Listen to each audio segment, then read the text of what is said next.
السلام علیکم ورحمۃ اللہ وبرکاتہ۔ الحمدللہ وکفی وسلام علی عبادہ الذین اصطفی، اما بعد۔ اسٹیج پر تلاوت کرنے کے حوالے سے کچھ گزارشات میں نے پچھلی ویڈیو میں آپ حضرات کے سامنے پیش کی تھی۔ اس کے علاوہ بہت ہی اہم کچھ گزارشات وہ اس ویڈیو میں پیش کرنا چاہتا ہوں۔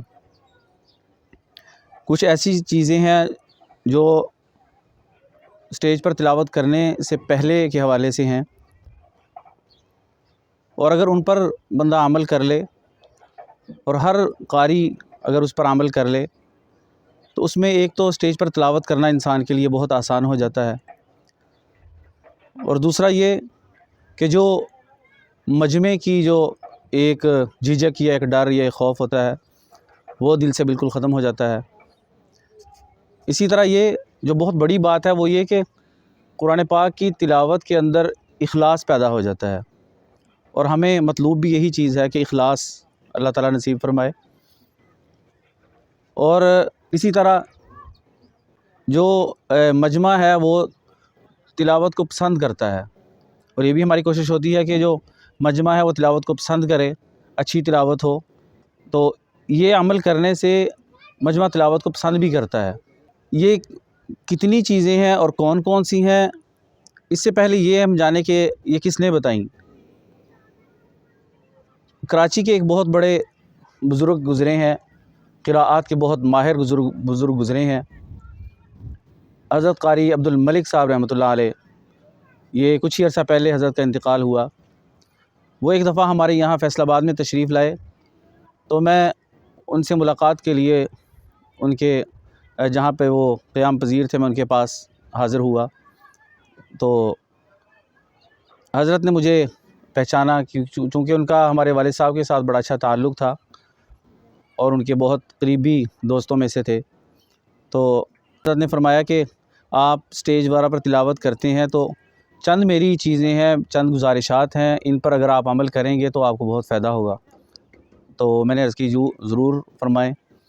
تو انہوں نے کچھ چیزیں میرے سامنے جو رکھی وہ میں آپ حضرات کے سامنے پیش کروں گا، اور میں سمجھتا ہوں کہ یہ ہر قرآن پاک کی تلاوت جو اسٹیج پر کرنے والا ہے اس کے لیے ان پر عمل کرنا بہت ضروری ہے۔ آپ سنیں گے تو آپ خود سمجھیں گے کہ واقعی اس پر عمل کتنا ضروری ہے۔ ان میں سے پہلی چیز انہوں نے فرمائی کہ بیٹا، تلاوت کرنے کے لیے جب جانے لگو تو اس تلاوت کا جس جگہ سے آپ نے تلاوت کرنی ہے، رکوع پارہ آیت کا، اس کا ترجمہ آپ کے ذہن میں ہونا چاہیے۔ اگر ترجمہ ذہن میں نہ ہو تو آپ ترجمہ اس کا دیکھ کے جائیے۔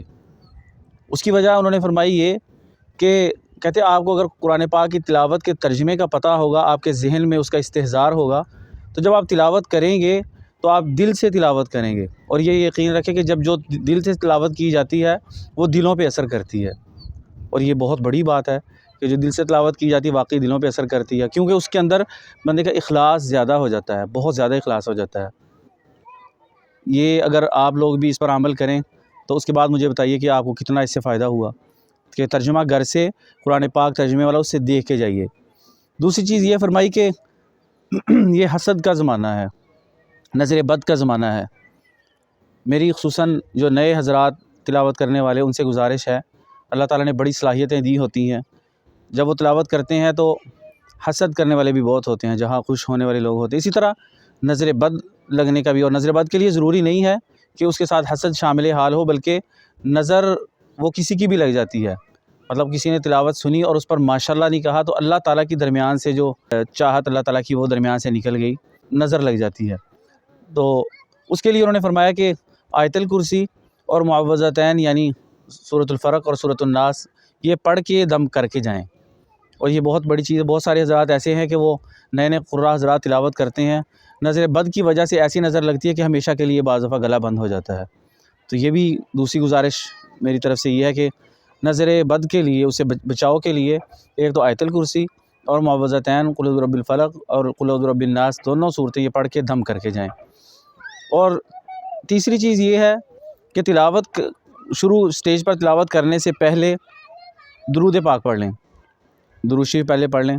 درود شریف کے درود ابراہیمی یا کوئی بھی درود پاک ہو تو اس کے آپ جانتے ہیں بہت سارے فضائل ہیں، اور اگر اس نیت سے پڑھ لی جائے کہ تلاوت اچھی ہو، اور یہ کہ جو سننے والے ہیں ان کا جو خوف ہے وہ انسان پر نہ ہو، تو یقین جانی کہ آپ کو ایسے لگے گا کہ میں اسٹیج پر مجمع کے سامنے نہیں بلکہ اکیلا ہی بیٹھ کے تلاوت کر رہا ہوں۔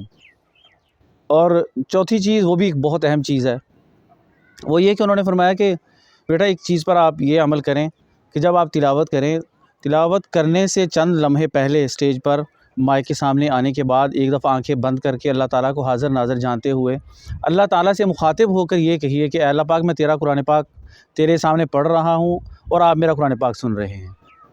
اور اتنی بڑی یہ بات ہے، اتنی میں نے اس پر عمل کر کے دیکھا ہے، تو یقین جانی کہ وہ ایسے لگتا ہے کہ سامنے کوئی مجمع ہے نہیں۔